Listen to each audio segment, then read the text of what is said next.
السلام علیکم ورحمۃ اللہ وبرکاتہ۔ کیا حال ہے سب کا؟ الحمدللہ۔ نحمدہ ونصلی علی رسولہ الکریم، اما بعد، فاعوذ باللہ من الشیطان الرجیم، بسم اللہ الرحمن الرحیم۔ رب اشرح لی صدری ویسر لی امری واحلل عقدۃ من لسانی یفقہوا قولی۔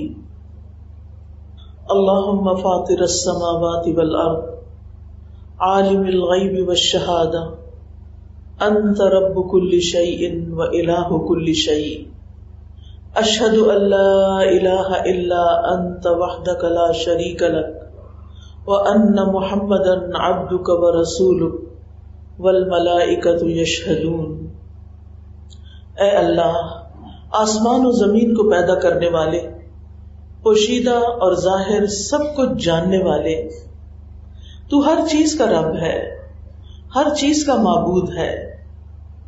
میں گواہی دیتی ہوں کہ تیرے علاوہ کوئی معبود نہیں، عبادت کے لائق نہیں، تو اکیلا ہے، تیرا کوئی شریک نہیں، اور یہ کہ محمد صلی اللہ علیہ وسلم تیرے بندے اور رسول ہیں، اور فرشتے بھی اس بات کی گواہی دیتے ہیں، اور ہم سب اس بات کی گواہی دیتے ہیں۔ اللہم صلی علی محمد وعلی آل محمد کما صلیت علی ابراہیم وعلی آل ابراہیم انک حمید مجید۔ اللہم بارک علی محمد وعلی آل محمد کما بارکت علی ابراہیم وعلی آل ابراہیم انک حمید مجید۔ الحمدللہ، اللہ سبحانہ تعالیٰ نے ہمیں اسلام کی محبت دی، مسلمان پیدا کیا، ہمیں دین کا شوق دیا، اپنے دین کا احترام دیا۔ اس دین نے ہماری ہر معاملے میں رہنمائی کی، ہم ہر حال میں اپنے رب کی طرف رجوع کرتے ہیں، تنگی ہو یا آسانی، خوشی ہو یا غم، خوف ہو یا امن، ہر حال میں اپنے رب ہی کو پکارتے ہیں، اپنے رب ہی کی طرف رجوع کرتے ہیں۔ حقیقت یہ ہے کہ اللہ سبحانہ تعالیٰ نے اس دنیا میں ہمیں ایک امتحان کے لیے بھیجا ہے، اسی لیے ہم پر وقتاً فوقتاً کچھ نہ کچھ مشکلات آتی رہتی ہیں، تاکہ ہمیں آزما کر دیکھا جائے کہ ان مشکل حالات میں ہم کرتے کیا ہیں، کس کی طرف رجوع کرتے ہیں، کیا طرز عمل اختیار کرتے ہیں، کیسا رویہ اختیار کرتے ہیں۔ ہم سب چاہتے تو یہی ہیں کہ ہماری زندگی میں صرف نعمتیں ہوں، صرف آسانیاں ہوں اور کوئی مشکل نہ ہو، لیکن آسانی کے ساتھ مشکل بھی ہوتی ہے۔ لیکن اللہ سبحانہ تعالیٰ نے خوشخبری دی ہے، ان مع العسر یسرا، تنگی کے ساتھ آسانی ہے، اور یہ آسانیاں اللہ تعالیٰ کی ان بڑی نعمتوں میں سے ایک نعمت ہے جو وہ اپنے بندے پر انعام فرماتا ہے۔ مشکلات سے نکل جانا یا مشکلات کا نہ آنا بھی دراصل اللہ تعالیٰ کا ہم سب پر ایک احسان ہے۔ آسانی کس شخص کو ملتی ہے؟ ہر ایک کو نہیں ملتی، لیکن کس کو ملتی ہے؟ اسی کو ملتی ہے جو اس کے اسباب اختیار کرتا ہے، اور جو اللہ سبحانہ تعالیٰ اس کو توفیق دیتا ہے، اس کے لیے آسانی پیدا کرتا ہے۔ ہم سب جب بھی کسی مشکل کا شکار ہوں، اس سے نکلنے کے لیے، آسانی کے لیے ہمیں اپنے رب ہی کی طرف رجوع کرنا چاہیے اور اسی سے توفیق مانگنی چاہیے، جیسے شعیب علیہ السلام نے کہا تھا، وما توفیقی الا باللہ علیہ توکلت والیہ انیب، میری توفیق اللہ کی مدد کے ساتھ ہے، اسی پر میں نے توکل کیا اور اسی کی طرف میں رجوع کرتا ہوں۔ تو دین اور دنیا کے کاموں کو آسان بنا لینا یہ ہمارے ہاتھ میں نہیں ہوتا، یہ صرف اللہ کے ہاتھ میں ہوتا ہے۔ ہم تو صرف اسباب اختیار کرتے ہیں، لیکن کرتا ہمارا رب ہے جس کا کوئی شریک نہیں۔ اور اللہ سبحانہ تعالیٰ وہ مہربان رب ہے کہ جو مشکل کے بعد مشکل نہیں، مشکل کے بعد آسانی لاتا ہے۔ سورۃ الطلاق میں اللہ تعالیٰ فرماتے ہیں لِيُنْفِقْ ذُو سَعَةٍ مِّن سَعَتِهِ وَمَنْ قُدِرَ عَلَيْهِ رِزْقُهُ فَلْيُنْفِقْ مِمَّا آتَاهُ اللَّهُ لَا يُكَلِّفُ اللَّهُ نَفْسًا إِلَّا مَا آتَاهَا سَيَجْعَلُ اللَّهُ بَعْدَ عُسْرٍ يُسْرًا، تاکہ وسعت والا اپنی وسعت میں سے خرچ کرے، اور جس پر اس کا رزق تنگ کر دیا گیا اسے چاہیے کہ اس میں سے خرچ کرے جو اللہ نے اسے دیا ہے۔ اللہ کسی نفس کو تکلیف نہیں دیتا مگر جتنی اس نے اس کو طاقت دی ہے۔ ان قریب اللہ تنگی کے بعد آسانی پیدا کر دے گا۔ یہ اللہ تعالیٰ کے الفاظ ہیں، سَيَجْعَلُ اللَّهُ بَعْدَ عُسْرٍ يُسْرًا، کہ تنگی کے بعد آسانی آئے گی۔ لہذا بندے کو پر امید رہنا چاہیے کہ یہ مشکلات ایک دن ختم ہو جائیں گی۔ اور ویسے بھی آپ دیکھیں کہ مشکلات صرف اس وقت تک ہیں جب تک ہماری سانس کی ڈوری اٹکی ہوئی ہے، جب تک ہماری سانس چل رہی ہے۔ جس دن ہماری سانس بند ہو جائے گی اس دن ساری مشکلات بھی ختم ہو جائیں گی، کچھ بھی باقی نہیں رہے گا۔ اس لیے اس دنیا کی جتنی بھی مشکلات ہیں وہ عارضی ہیں، بہت وقتی ہیں اور جلد ختم ہو جانے والی ہیں۔ اصل بات یہ ہے کہ ہم ہر حال میں اللہ سبحانہ وتعالیٰ کی طرف رجوع کریں اور اس سے دعا مانگتے رہیں۔ آج جمعہ کا دن ہے الحمدللہ، اور آپ نے سورۃ الکہف پڑھی ہوگی۔ سورۃ الکہف میں ابتدائی میں ایک دعا آتی ہے، ام حسبت ان اصحاب الکہف والرقیم کانوا من آیاتنا عجبا اذ اوى الفتية الى الكهف فقالوا ربنا آتنا من لدنك رحمة وهيئ لنا من امرنا رشدا۔ کیا آپ نے سمجھا ہے کہ غار اور کتبے والے ہماری عجیب نشانیوں میں سے تھے؟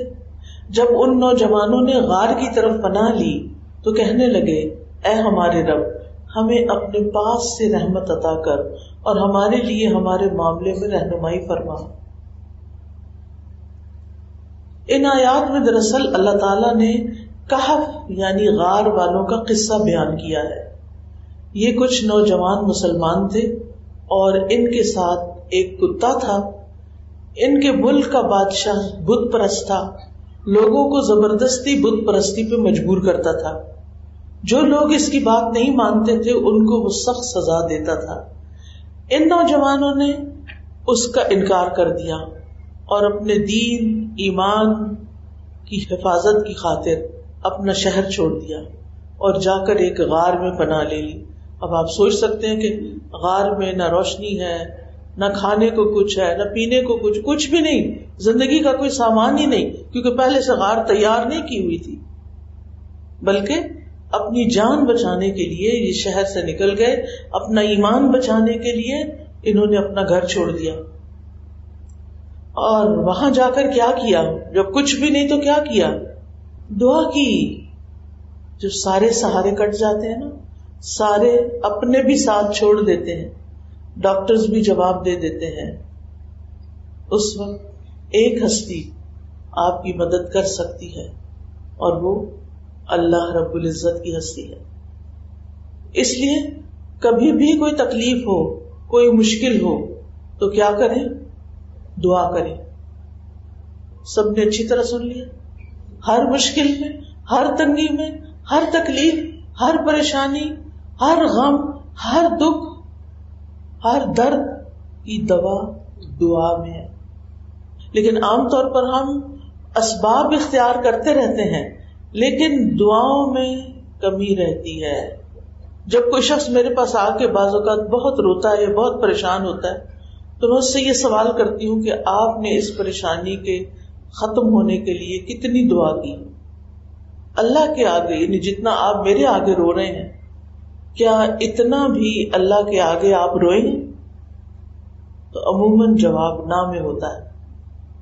سارے ہیلے وسیلے کر لیے، ایک اللہ ہی کو نہیں پکارا تو مشکل کہاں سے آسان ہو؟ جس در سے مشکل آسان ہونی ہے اس کو کھٹکھٹایا ہی نہیں۔ ہم دعا کو بڑی معمولی چیز سمجھتے ہیں۔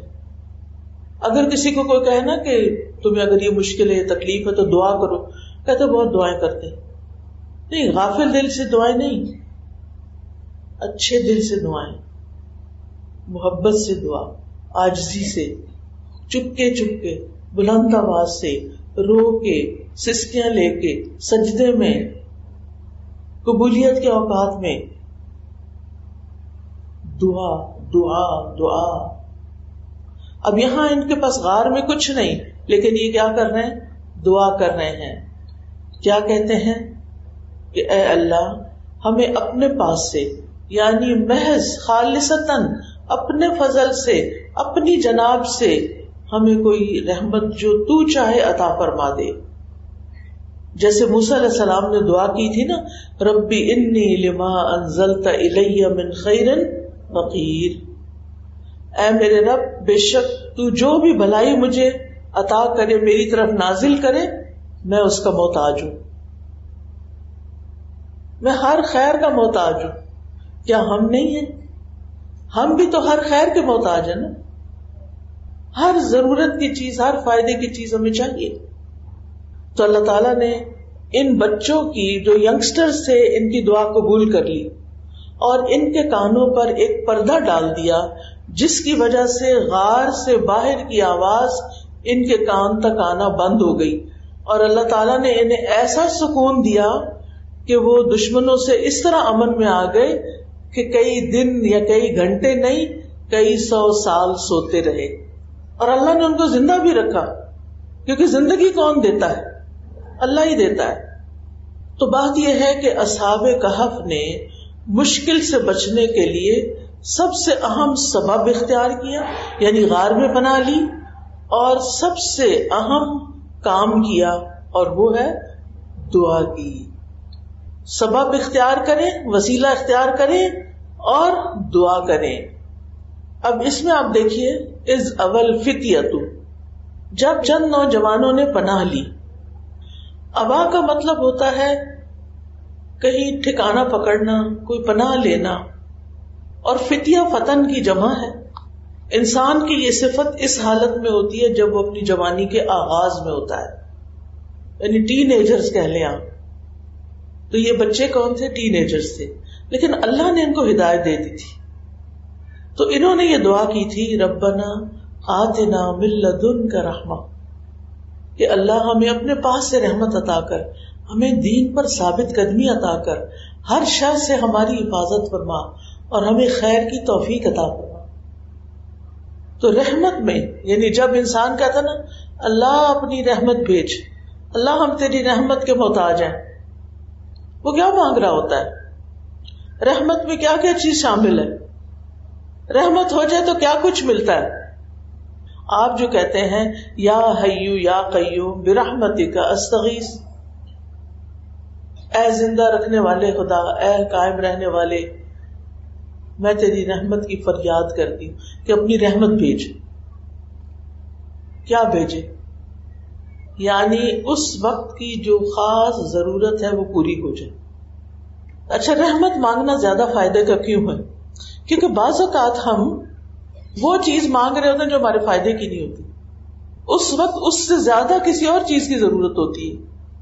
لیکن جب ہم اللہ تعالیٰ سے رحمت مانگ لیتے ہیں کہ اللہ تو ہم پہ رحم فرما، اور جو چیز ہمارے حسب حال ہے، ہماری ضرورت ہے، جس سے ہمیں فائدہ ہو سکتا ہے، تو ہمیں وہ عطا کر، چاہے وہ کھانا پینا ہو، چاہے وہ پھر امن و اطمینان ہو، اس میں ضرورت کی ہر چیز شامل ہے۔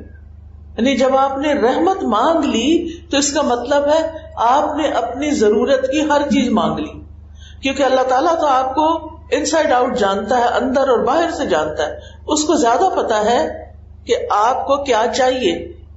تو یہ بڑی خوبصورت دعا ہے، ربنا آتنا من لدنک رحمہ، اللہ اپنے پاس سے رحمت عطا کر، اپنی رحمت عطا کر، یعنی اللہ تعالیٰ سے خاص رحمت کا سوال کیا انہوں نے۔ مقصد کیا تھا کہ جب رحمت آئے گی تو ہمیں کھانا پینا بھی ملے گا، ہمیں حفاظت بھی ملے گی، اور ہمیں اللہ تعالیٰ کی رحمتیں بھی ڈھانپ لیں گی۔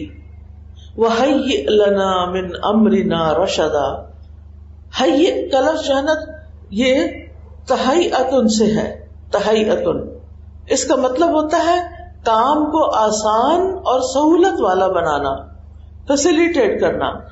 یہاں تک کہ اس کے ساتھ کوئی مشکل یا مشقت نہ ملی ہوئی ہو. تو یہاں انہوں نے دین اور دنیا دونوں کی اصلاح اور دونوں کی خوبصورتی کے بارے میں سوال کیا کہ ہمیں اس کی بہترین چیز عطا ہو، یعنی دین اور دنیا کے جو بہترین چیزیں ہیں وہ ہمیں نصیب ہو. اور رشد کا معنی ہوتا ہے سیدھے راستے کی طرف ہدایت. اس کا اپوزٹ غی ہوتا ہے، غی. تو ان نوجوانوں نے معاملات کی آسانی کے لیے دو اسباب اختیار کیے. ایک تو ایسی جگہ پر بھاگ کر گئے جہاں دشمن نہیں پہنچ سکتے تھے. پھر انہوں نے کسی اور پہ بھروسہ نہیں کیا، نہ اپنی ذات پہ کیا، نہ کسی مخلوق پہ کیا، نہ کسی دیکھی یا اندیکھی مخلوق سے، بلکہ انہوں نے کیا کیا؟ عاجزی اور انکساری کے ساتھ اپنے معاملات کی آسانی کا سوال کیا اور یہ کرتے رہے. یعنی کوشش کر کے بھاگ کے وہاں پہنچے اور پھر دعا بھی کی. تو اللہ تعالیٰ نے ان کی دعا قبول کر لی اور ان کے لیے معاملات کو آسان فرما دیا. کیا ہوا تھا؟ سورۃ کہف میں یہ واقعہ پڑھا آپ نے؟ اللہ تعالیٰ نے ان کی دعا قبول کی تھی، پھر ان کو کیا ملا تھا؟ ان کو کئی سو سال تک دشمن سے حفاظت ملی. اور پھر جب وہ سو کر اٹھے تو ان کی وجہ سے لوگوں کا ایمان ریوائیو ہو گیا، کیونکہ اس وقت کے بادشاہ کو ایک اور مسئلہ تھا، اور وہ کیا تھا؟ وہ آخرت کو نہیں مانتا تھا. تو ان کو کئی سو سال سلا کے پھر اٹھا کے اللہ نے بتا دیا کہ اگر کوئی 1000 سال بھی سویا رہا نا، موت نیند کی بہن ہے نا، 1000 سال بعد بھی اللہ اس کو اٹھا سکتا ہے. اللہ تعالیٰ کے لیے کچھ مشکل نہیں. تو اب آپ دیکھیے کہ اللہ سبحانہ وتعالیٰ کو ان کا یہ معاملہ اتنا پسند آیا کہ قیامت تک ان کا قصہ قرآن پاک کی بہترین صورت میں محفوظ ہو گیا، جس کو لاکھوں مسلمان ہر جمعے پڑھتے ہیں. یعنی قرآن مجید کا یہ حصہ باقی تمام حصوں سے زیادہ پڑھا جاتا ہے. اور اس میں آپ دیکھیے کہ اس کے مطلب نہیں کہ باقی قرآن نہیں پڑھتے لوگ، لیکن ایک ہے مہینے میں ایک دفعہ ختم کرنا، تو ہر روز ایک سپارہ پڑھتا ہے. میرے بہنوئی ہیں تو ان کی عادت تھی کہ وہ ہر روز جیسے پہلی چاند کی تاریخ ہو اس کو پہلا سپارہ پڑھتے ہیں. اب چاند کی کبھی 29 تاریخ ہوتے، کبھی 30.